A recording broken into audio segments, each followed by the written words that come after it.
Hello, everybody. It's great to be with a friend of mine who was Prime Minister of the Netherlands. I got to know him very well. We had a great relationship always. Mark Rutte. Now he's Secretary General of NATO and doing a fantastic job. Everybody, every report I've gotten is what a great job he did, and I'm not at all surprised when I hear it. We had to support him, and we supported him as soon as I heard the name. But he was a fantastic Prime Minister, and he's doing a fantastic job. An even tougher job. Which is tougher, being the Prime Minister of Netherlands, or?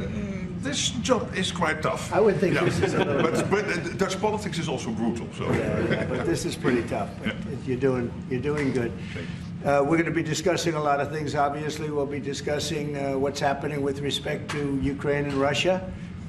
At this moment, we have people talking in Russia. We have representatives over there, Steve Witkoff and others, and they're in very serious discussions. As you know, Ukraine has agreed, subject to this, what's happening today, to a complete ceasefire, and we hope Russia will do the same. Thousands of people are being killed, young people, usually, mostly young people. We were just talking about it. Thousands of young people are being killed a week, and we want to see that stop. And they're not Americans, and they're not from the Netherlands for the most part. No. They're from Russia, and they're from Ukraine, but they're people. And I think everybody feels the same way. We want it to stop. It's also a tremendous cost to the United States and to other countries. And it's something that would have never happened if I were president, and it makes me very angry to see that it did happen. But it happened, and we have to stop it. And Mark has done some really good work over the last week. We've been working together, and he's done some really good work, so I'm very happy about that. We'll also be talking about trade and various other things, and I think we'll have a very, very strong day. We're going to have lunch afterwards. That'll go, and then we'll see you all later. But Mark, would you like to say something? Yeah. First of all, thank you so much, Mr. President, dear Donald, again for hosting me, and but also for taking time in Florida. A couple of weeks after you were re-elected. That's right. And of course our phone call a couple of weeks ago, and I must say, Trump 45, you originated the fact that in Europe we are now spending, when you take it to aggregate, 700 billion more on defense than when you came in office in 2016, 2017. But that was Trump 45. But when you look at Trump 47, It'll be hard to tell. What happened the last couple of weeks is really staggering. The Europeans committing to a package of 800 billion defense spending. The Germans now, potentially up to $500 billion extra in defense spending. And then of course you had Keir Starmer here, the British Prime Minister, and others, all committing to much higher defense spending. We're not there, we need to do more, but I really want to work together with you in a run-up to the The Hague Summit to make sure that we will have a NATO which is really reinvigorated under your leadership, and we are getting there. We also discuss defense production, because we need to produce more weaponry. We are not doing enough. Not in the US, not in Europe, and we are lacking behind when you compare to the Russians and the Chinese. And you have a huge defense industrial base. Europeans buying 4 times more here than the other way around, which is good because you have a strong defense industry, but we need to do more there to make sure that we ramp up the production and kill the red tape. So I would love to work with you on that. And finally, Ukraine. You broke the deadlock. As you said, all the killing, the young people dying, cities getting destroyed. The fact that you did that you started the dialogue with the Russians, and the successful talks in Saudi Arabia now with the Ukrainians. I really want to commend you for this. So, The Hague is my hometown. I love to host you there in the summer and work together to make sure that will be a splash, a real success, projecting American power on the world stage. What Mark is saying is when I first went to NATO, my first meeting, I noticed that very few people were paying. And if they were, they weren't paying their fair share. There were only 7 countries that were paying what they were supposed to be paying, which was... Yeah, it's even worse. Could be even worse.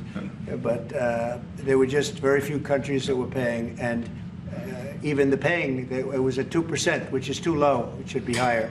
It should be quite a bit higher. But you had Poland, and I remember Poland was actually paying a little bit more than they were supposed to, which I was very impressed with. They've been actually terrific, and some of the others. But most of them weren't paying, or they were paying very little. And I didn't think it was appropriate to bring it up there, but I said it's going to be brought up at my next meeting. And my next meeting, the first meeting, you want to give them a little break. The second meeting, it began, and I was able to raise hundreds of billions of dollars. I just said, we're not going to be involved with you if you're not going to pay. And the money started pouring in, and NATO became much stronger because of my actions and working along with a lot of people, including Mark. But they would not pay for other presidents, and I don't think other presidents even knew that they weren't paid. I asked, first question, has everybody paid up? And literally, I mean, they told me 7. You could be right, it could be 3, but that makes it even worse. But they just weren't paying. And I said, no, I won't protect if you're not paying. If you're delinquent or if the money isn't paid, why would we do that? And as soon as I said that, you got a little hit from the press because they said, oh, gee, that's not very nice. But if you said the other, nobody would have paid. And the money started coming in by the billions. And, hundreds of billions of dollars flowed into NATO, and NATO became strong. Yeah. And you remember that. Your predecessor, who I thought was a very good man. Absolutely. Actually. Yes, Stoltenberg. He sends his best greetings. He was terrific. Stoltenberg, Secretary General. And he made the statement that when Trump came in, the money started coming in like we never saw before. Hundreds of billions, actually probably close to $600 billion came in, and NATO became strong from that standpoint. And now we have to use it wisely, and we have to get this war over with, and you'll be back to a normal, much more normal life. And maybe we're close. We're getting words that things are going okay in Russia, and it doesn't mean anything until we hear what the final outcome is. But they have very serious discussions going on right now with President Putin and others. And hopefully they all want to end this nightmare. It's a nightmare. It's a horrible thing when you look. I get pictures every week. They give me the pictures of the battlefield, which I almost don't want to see. It's so horrible to see young people laying arms and legs and heads laying all over the field. It's the most terrible thing that you'll ever see. And it's got to stop. These are young people with mothers and fathers and sisters and brothers and friends, and it's got to stop. So we hopefully are going to be in a good position sometime today to have a good idea. We'll have we know where we are with Ukraine, and we are getting good signals outside of Russia as to where we are with Russia. And hopefully they'll do the right thing. It's really humanity. We're talking about humanity. We're not talking about the money. But then you add the money to it, and hundreds of billions of dollars is being spent and really wasted so unnecessarily. It should have never happened. So it's an honor to have you here. They picked a great gentleman. I'll tell you, I was so happy to hear, because you had somebody. Stoltenberg was really good, and you have somebody that's going to do an incredible job. And I was so much in favor of you. You have no idea. They had another person that I did not like. I was not happy. And I think I kept him from, you know what I'm talking about. I said, this is the right man to do it. And he really did. He was a great prime minister of the Netherlands. He did a great job. And that's what he's doing right now. So thank you, everybody, for being here. And it's a very great honor to have you. And we even have some of our great energy people here today, right? We have the governor, and we have Chris, Chris, right? Absolutely. Supposed to be the most talented man in the world of energy, according to the governor. So I don't know if he's right. And we have General, you've been fantastic. Thank you very much. And we have a lot of good people that won't be so much involved with this, but they wanted to see what was happening. It's become a little bit of a show, but they wanted to see what was happening, and I think a lot of good things are happening. So with that, if anybody would have a question. Mr. President, on Russia. Please, So that, Sorry. Steve Witkoff's trip to Moscow, you spoke about it. What sort of agreement do you hope he comes away from there with? Well, we'd like to see a ceasefire from Russia. And we have, not been working in the dark. We've been discussing with Ukraine land and pieces of land that would be kept and lost, and all of the other elements of a final agreement. There's a power plant involved, a very big power plant involved. Who's going to get the power plant, and who's going to get this and that? And so, it's not an easy process. But phase one is the ceasefire. A lot of the individual subjects have been discussed, though. We've been discussing concepts of land, because you don't want to waste time with a ceasefire if it's not going to mean anything. So we're saying, look, this is what you can get, this is what you can't get. They discussed NATO and being in NATO, and everybody knows what the answer to that is. They've known that answer for 40 years, in all fairness. A lot of the details of a final agreement have actually been discussed. Now we're going to see whether or not Russia's there, and if they're not, it'll be a very disappointing moment for the world. Yeah. And Vladimir Putin just said he is open to a ceasefire, but he does still have some concerns. He suggested that you two should speak directly. Do you have plans to speak to him soon? If so, when? Are you confident you can get this across the table? Sure. He did say that today. It was a very promising statement because other people are saying different things, and you don't know if they have anything to really, if they have any meaning, or I don't know. I think some of them were making statements. I don't think they have anything to do with it. No, he put out a very promising statement, but it wasn't complete.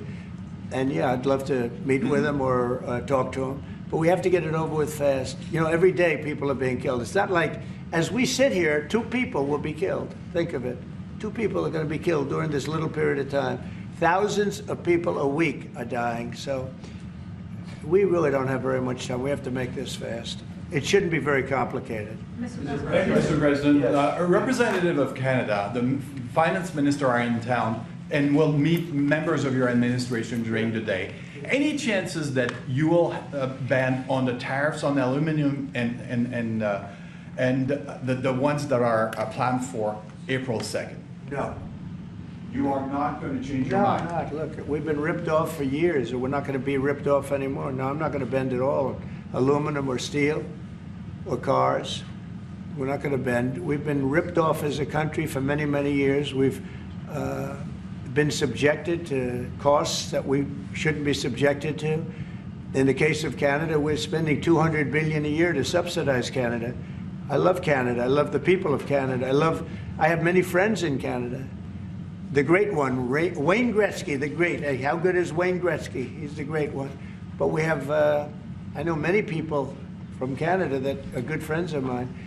But, you know, the United States can't subsidize a country for $200 billion a year. We don't need their cars. We don't need their energy. We don't need their lumber. We don't need anything that they give. We do it because we want to be helpful, but it comes a point when you just can't do that. You have to run your own country. And to be honest with you, Canada only works as a state. It doesn't. We don't need anything they have. As a state, it would be one of the great states anyway. This would be the most incredible country visually. If you look at a map, they drew an artificial line right through it between Canada and the U.S. Just a straight artificial line. Somebody did it a long time ago, many, many decades ago, and makes no sense. It's so perfect as a great and cherished state. Keeping "O Canada," the national anthem. I love it. I think it's great. Keep it. But it'll be for the state, one of our greatest states. Maybe our greatest state. But why should we subsidize another country for $200 billion? It costs us $200 billion a year. And again, we don't need their lumber. We don't need their energy. We have more than they do. We don't need anything. We don't need their cars. I'd much rather make the cars here. And there's not a thing that we need. Now, there'll be a little disruption, but it won't be very long. But they need us. We really don't need them. And we have to do this. I'm sorry, we have to do this, yes. Mr. President, Yeah. you have made it very clear that NATO needs to step up, although great progress has been made in your first mandate. How do you envision this new transatlantic? Are you talking about NATO stepping up? Yes. Well, NATO is stepping up through this man. This man is a man that only knows how to step up. And we have the same goal in mind. We want the war ended.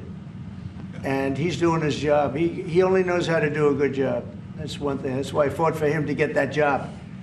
Because they had some other candidates that I'll tell you would not have done a very good job. I need this part of the move for my family.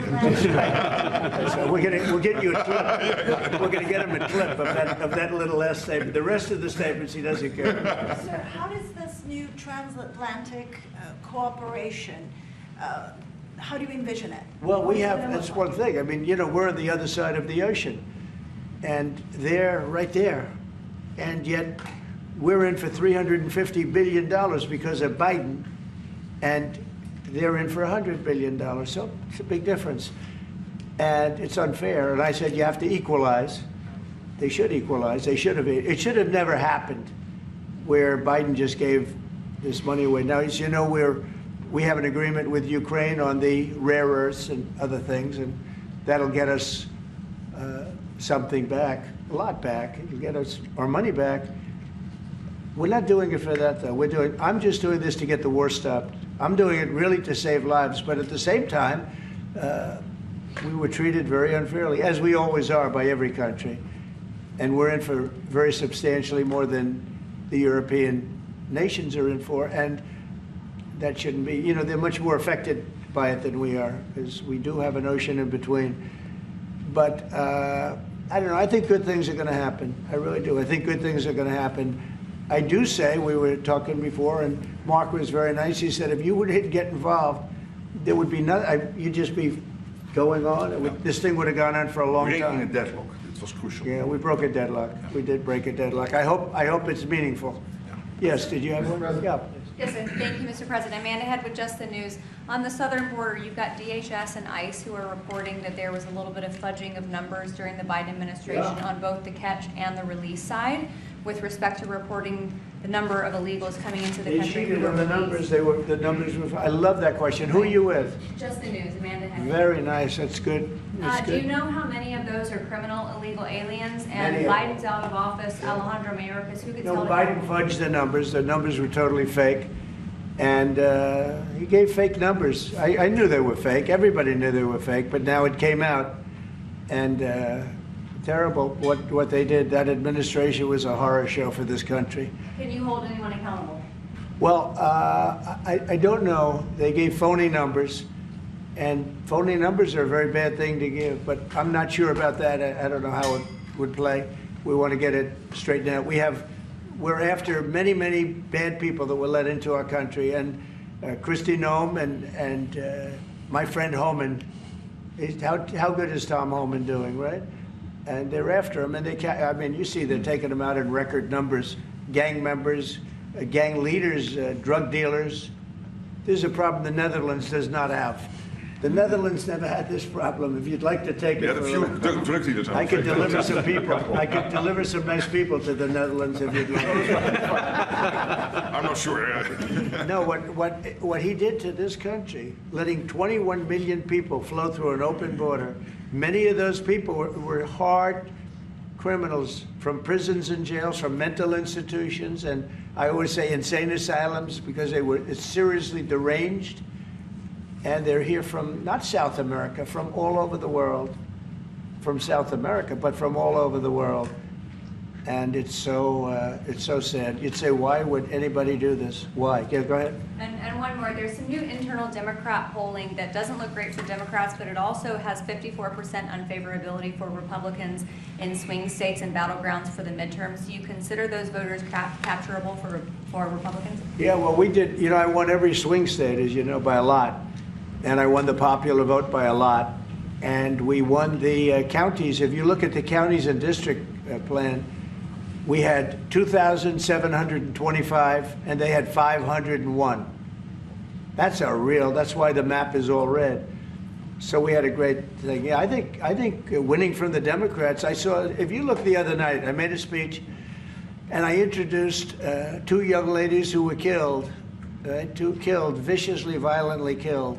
Young, unbelievable, both outstanding people. They were killed by illegal aliens. And the Democrats wouldn't get up and applaud. The mothers were, I mean, inconsolable. They were crying, and everybody was crying. The Democrats sat there with stone faces. They didn't clap. They didn't stand. They didn't do anything. We had a young man with very serious cancer. His dream is to be with the police department someday. And he was introduced. They didn't even clap. Yeah, that's I mean, they were disgusting, frankly. They were disgusting. There's something wrong with them. They're deranged. They're deranged, like Jack Smith. They're deranged people. And I never saw anything like it. I'm standing up, and I introduced the mother and the parents of these two young girls that were just recently essentially killed, violently killed. And the Democrats are like this. It's so sad. And I saw this morning where one of them is pretty well known, one is arguing, fighting like crazy over men being able to play in women's sports. I said, yeah, I thought that was tried. I thought that was about a 95, I think it's a 95% issue. But in a way, I want them to keep doing it because I don't think they can win a race. I mean, and I tell the Republicans, I said, don't bring that subject up because there's no election right now. But about a week before the election, bring it up because you can't lose. And everything's transgender this, transgender that. You know, they have bad politics, but one thing, they stick together. You know, I wish, and the Republicans stick together mostly, but we have a couple that are grandstanders. You know, you always have grandstanders in life. But the Democrats, they have grandstanders, but when it comes to a vote, they do stick together, right? Yes, sir. It seems like they'll stick together on the shutdown. Will that hurt Democrats going into midterms? Well, if they do a shutdown, and ultimately that might lead to very, very high taxes, because we're talking about a shutdown, we're talking about getting to work immediately on the greatest tax bill ever passed. That was the one we did. It was a renewal, and it's an addition to it. And we're going to cut people's taxes. And if we don't open, the Democrats are stopping all of these good things that we're providing. We're providing the greatest package of benefits that this country's ever provided. The biggest part of that's going to be tax cuts for the middle class and for businesses, small businesses, employers, people that hire people in jobs.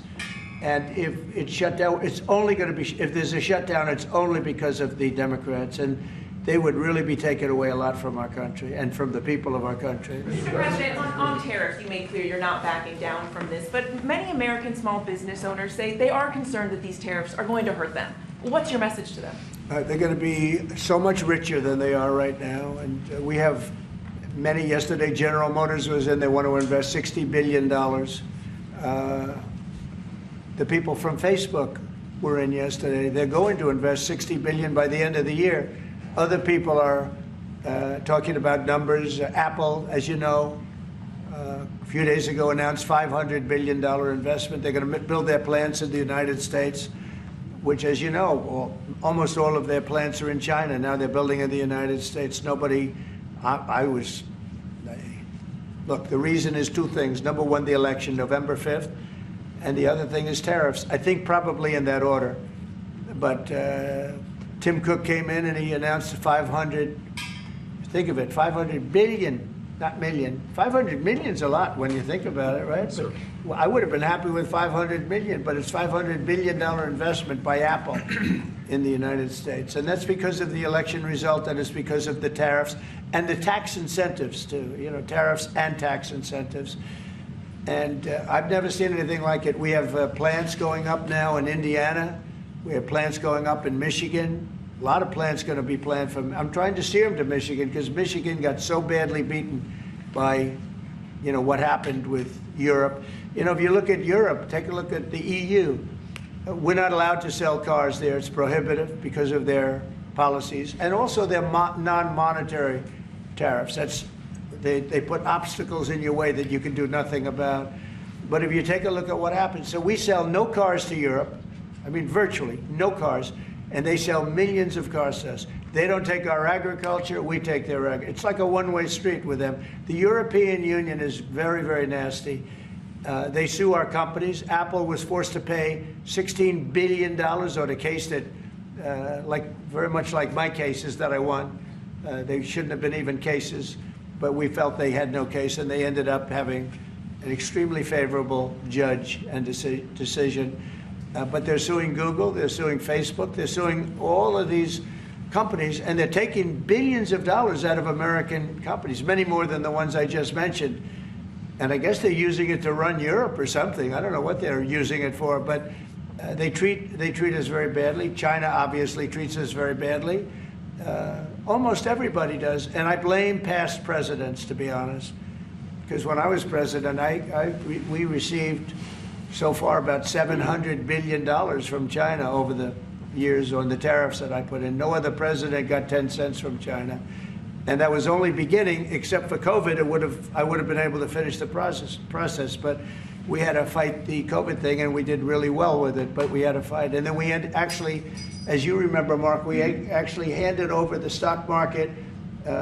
It was higher than just previous to COVID coming in, which was sort of a miracle, frankly. We did a good job. But the tariffs are very important. And I think the psychology, there's great spirit. When Mark came in, he said, congratulations, there's a whole new spirit, there's a whole new light over this country, and really over the world. Because you have somebody that, a whole group of people, really, because I talk about this whole group, that we know what we're doing, and a lot of great things are happening. But I've never seen investment like this. Trillions of dollars is being invested in the United States now that would have never, our country could have failed. Another 4 years of this, what happened in the last 4 years, our country would have been a crime-ridden mess. And I don't know if you noticed, little thing they call it, but it's not a little thing if you don't have, if you like eggs and you don't have a lot of money. Eggs have gone down 25% in the last couple of weeks. We inherited that problem, eggs. Groceries have gone down a little bit. Energy's gone down. Do you want to speak to that for a second, Governor? Would you just say a couple of words, you and Chris, about energy, what's happened? Well, happy to, but I think that Chris and I just came from CERAWeek, which is the largest conference in the world, so global leaders, people from the EU, officials from all the energy producing countries, all there, and all the global nationals, all the US. The spirit of that group is through the roof, because now they realize that in the United States that President Trump's policies are pro-developing more energy, as opposed to we're trying to shut down energy, and that pro-growth, pro-business, pro-energy approach is giving people the optimism. So then the markets are reacting to that, and energy prices on the futures market are going to go down, because people know we're not going to be killing off the energy we need for prosperity in all of our countries, but also for peace. Because people have used energy to fuel these wars that President Trump is working so hard to end. And we know that high energy prices were driving the inflation that he talked about. So it accomplishes two goals for us, which is prosperity for the world, peace for the world, when we have smart energy policies. And President Trump has brought common sense back to how we think about energy. And it's brought down now $65 a barrel, I saw this morning. That's phenomenal news. And that's going to that's what brought it up. The energy they took our beautiful energy policies and they just messed them up. And then they went immediately back to them but by that time they lost it. They lost that bronco, as the expression goes. Chris, do you have something to say?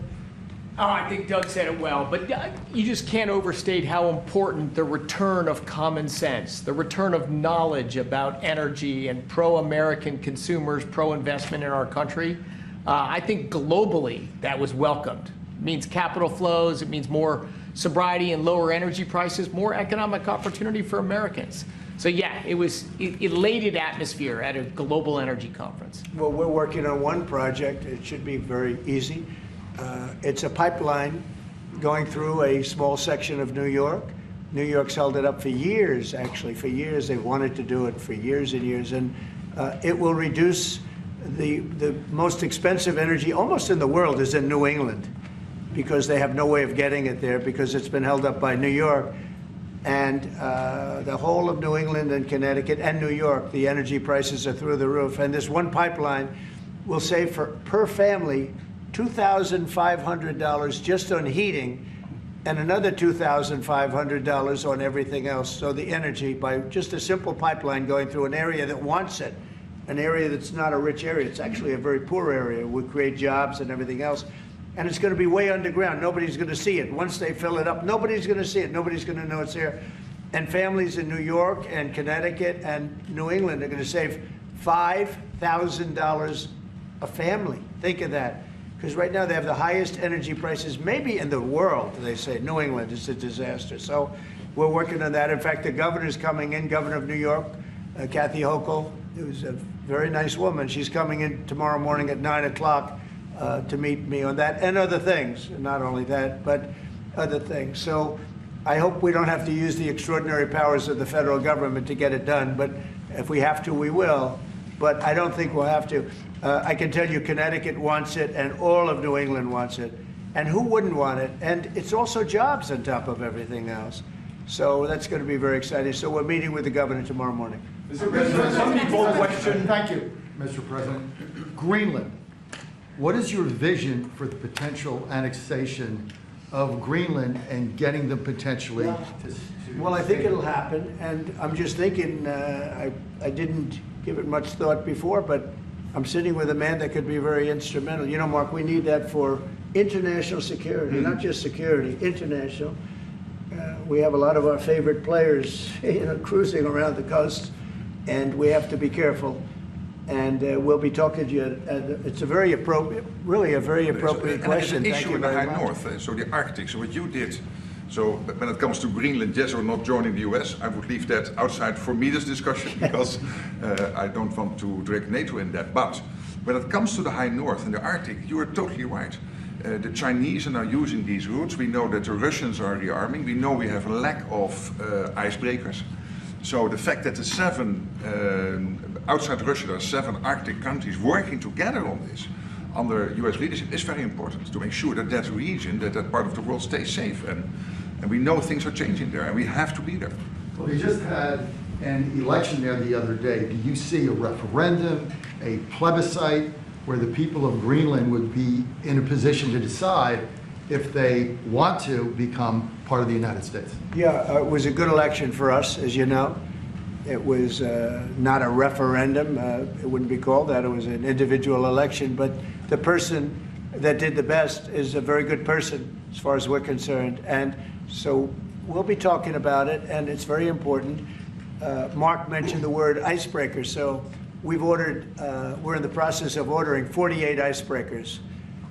And Canada wants to know if they could use them. I said, well, you know, you got to pay for them. Think of it, Canada. We pay for their military. You know, Canada pays very little for their military because they think we're going to protect them. But even with the icebreakers, so we're going to order 48, and Canada wants to be part of the deal. I say, you got to get your own icebreakers. I mean, if you're a state, you can be part of the deal. But if you're a separate country, you've got to get your own icebreakers. Russia, as you know, has about 40 of them. And we have one big icebreaker, but that whole area is becoming very important. And for a lot of reasons, the routes are, you know, very direct to Asia, to Russia, and you have ships all over the place, and we have to have protection. So we're going to have to make a deal on that. And Denmark is not able to do that. You know, Denmark's very far away and really has nothing to do. What happens? A boat landed there 200 years ago or something, and they say they have rights to it. I don't know if that's true. I don't think it is, actually. But we've been dealing with Denmark, we've been dealing with Greenland, and we have to do it. We really need it for national security. I think that's why NATO might have to get involved in a way, because we really need Greenland for national security. It's very important. You know, we have a couple of bases on Greenland already, and we have quite a few soldiers, and maybe you'll see more and more soldiers go there. I don't know. What do you think about that, Pete? So, don't answer that, Pete. Don't answer that question. But we have bases, and we have quite a few soldiers on Greenland. Because it's a simple question, your commitment to NATO. Will anything change? Your commitment to NATO. Will anything change? Same amount of money? Well, I think they made a great step by putting Mark in charge. I think, to me, that's a great step, because he and I have seen eye to eye on everything for a long time. We've been doing this a long time now. 9 years now. And so that's a great step. You have to keep NATO strong. You have to keep it relevant. But the biggest thing we have to worry about right now is what's going on right now. I think the rest is going to take care of itself. I don't see this happening. This was a fluke. This was something that, if we had a competent president, it would not have happened. The man was grossly incompetent. All you have to do is take a look at, he signs by AutoPen. Who was signing all this stuff by AutoPen? Who would think you signed important documents by AutoPen? You know, these are major documents you're signing. You're proud to sign them. You have your signature on something. In 300 years, they say, oh, look, can you imagine? Everything was signed by AutoPen, almost everything. Nobody's ever heard of such a thing. So, should have never happened. Tomorrow with the Justice Department about law and order, could you tell us a little bit about that? Yeah, we're going to be with the Justice Department. We have a great Justice Department. Pam Bondi is so fantastic, and Todd Blanche, and Emil, you got to know him a little bit. He was acting for a little while. And some other people are incredible in the Justice Department, and I consider the FBI to be a part of it in a sense, and Cash is going to be fantastic, and all the people Dan Bongino, I love that. I mean, I love that. I think Dan is great. I think we have unbelievable people. And all I'm going to do is set out my vision. It's going to be their vision, really, but it's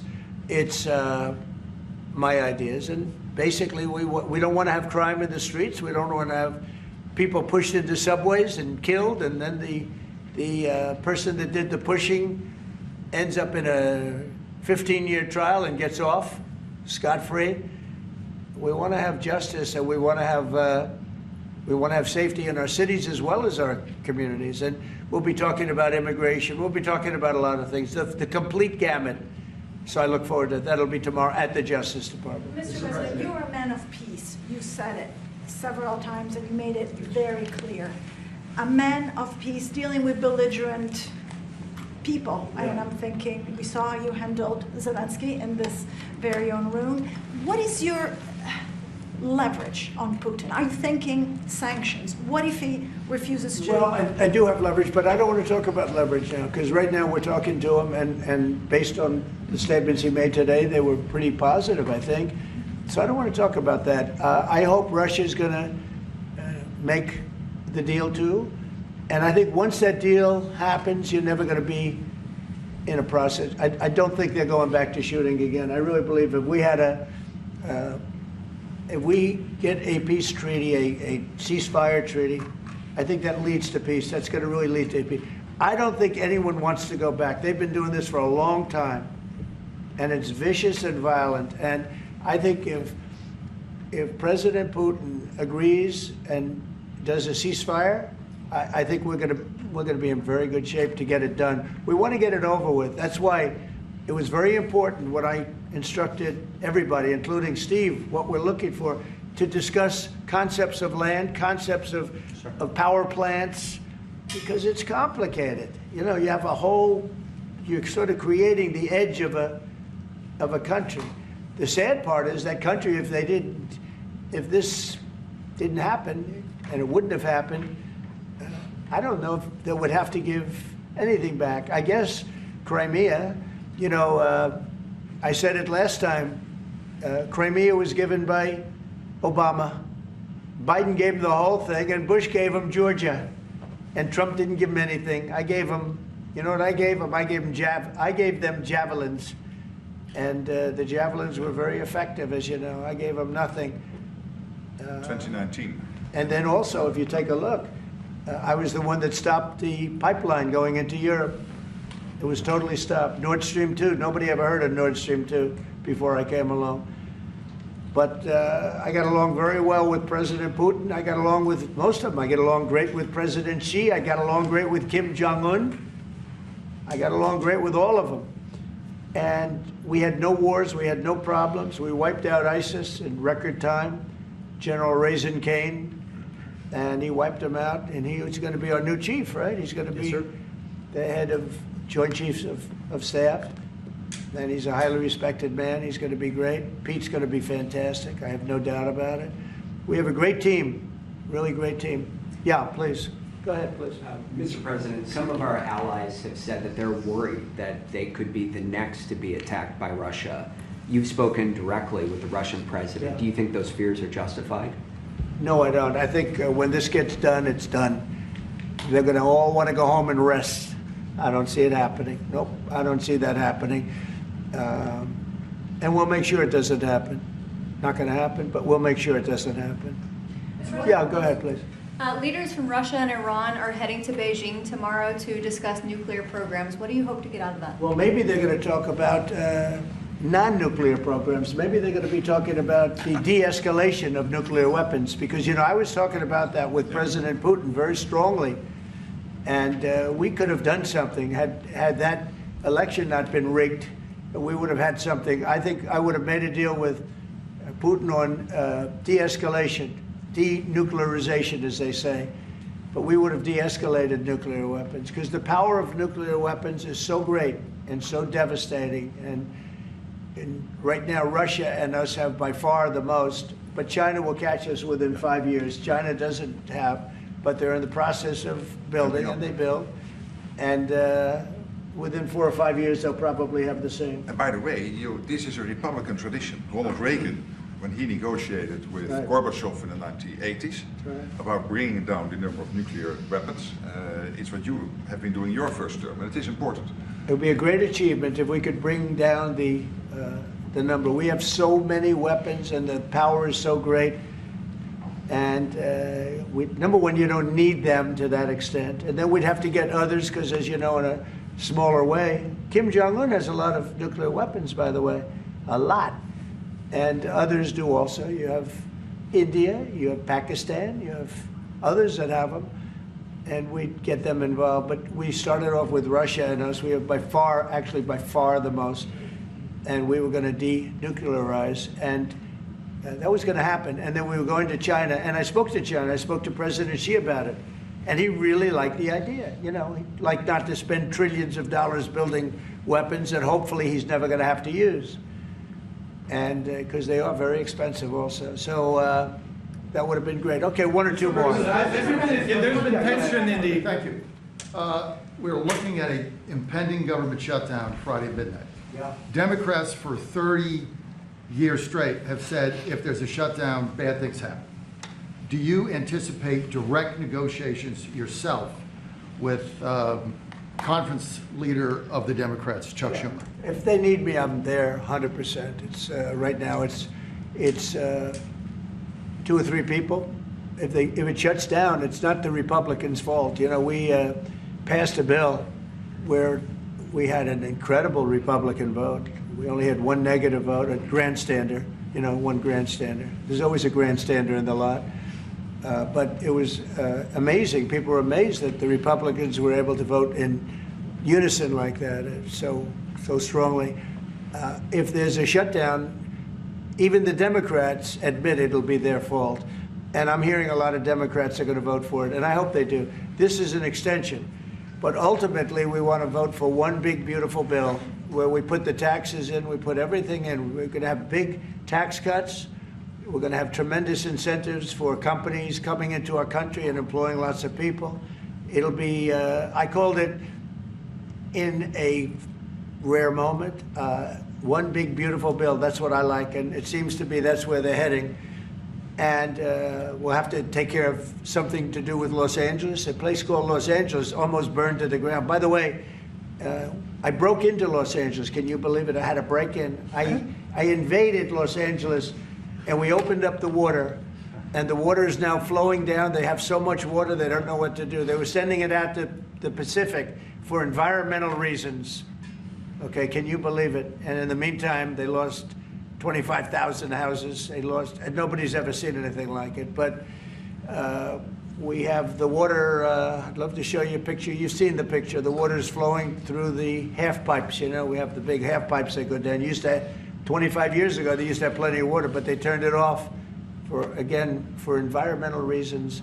Well, I turned it on for environmental reasons and also fire reasons. But and I've been asking them to do that during my first term. I said, do it. I didn't think anything like could happen like this, but they didn't have enough water. Now the farmers are going to have water for their land, and the water is in there. But I actually had to break in. We broke in to do it because we had people that were afraid to give water. They were, in particular, they were trying to protect a certain little fish.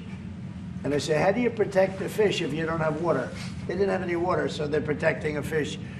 And that didn't work out too well, by the way. So they have a lot of water going down throughout California, all coming out from the Pacific Northwest, even some from Canada. Thank you, Canada, very much. I appreciate it. Next thing you know, they'll want to turn the water off. They want to charge us for the water. But it comes up from the Pacific Northwest, and it's a beautiful thing to see. I mean, it is brimming with water. Now, if they would have had that done, you wouldn't have had the damage because the fire would have been put out. The fire hydrants would have been loaded. The sprinklers in people's living rooms and bedrooms would have been loaded up with water. They had no water. The government makes them put sprinklers, and they had no water in the sprinklers because they had no water. So the water is flowing, and we're going to have to give a lot of money to Los Angeles to help them. and the Democrats are going to want to do that. So that's the one thing different. And frankly, I think that makes it a lot easier. But one of the big thing is we have the big, beautiful bill. We got to get that done. And that will put our country in a position like it's never been. It's a reduction of taxes. It's tremendous incentives for companies to come from all over the world into our country. It's great environmentally, but it's not this environmental scam that we went through, that we all went through. It provides for everything. It's a big, beautiful bill, and I hope we can get it approved, and that'll be next. But in the meantime, we have the continuing resolution, and the Republicans have approved it, and now the Democrats have to approve it, and I hope they will. And I think a lot of them, I can tell you, they want to. I've spoken to some of them. They really want to. Their leadership may not want them to. And if it closes, it's purely on the Democrats. One more? On Korea, sir, we've seen tension increasing in the peninsula. You've talked about Kim Jong-un. Do you have any plans of re-establishing the relationship you had during the first mandate? Well, I would. I had a great relationship with Kim Jong-un, North Korea. If I wasn't elected, if Hillary got in, you would have had a nuclear war with North Korea. He expected it. He expected it. And they said, oh, thousands of people. No, millions of people would have been killed. But I got in. We went to Singapore, we met. We went to Vietnam, we met. We got along really good. We had a very good relationship, and we still do. We still do. You don't have that threat that you had. I mean, look, when I was running the first time, it looked like there was going to be a war with North Korea. You know that better than anyone. Tensions were high. Yeah, and everybody it started off. was startled that you invited him for talks, Right. but you did. It started off very rough, and he wouldn't meet with Obama, wouldn't take his calls. I said, how many times did you call? They called a lot. He wouldn't take their call. He told me I wouldn't take his call. But with me, it did start off rough, if you remember. Very rough, actually, very nasty. That was a Singapore. And yeah, but then, no, before that, then it stopped. The rhetoric was extremely tough. It was. You had a little speech in the UN, I remember. Yeah, that's right. It was a little bit dangerous. And then we met. They asked for a meeting, and then we met. And the meeting caused the Olympics, which was in South Korea, to become a tremendous success. Nobody was buying tickets for the Olympics because they didn't want to be nuked. And I met, and not only did the Olympics become successful, but North Korea participated in the Olympics. His sister visited. It was an amazing thing. And that was something that was an achievement of the Trump administration, great achievement. And so I have a great relationship with Kim Jong-un, and we'll see what happens, but certainly he's a nuclear power. Okay? Thank you very much, everybody. Thank you. Thank you very much. Thank you very much.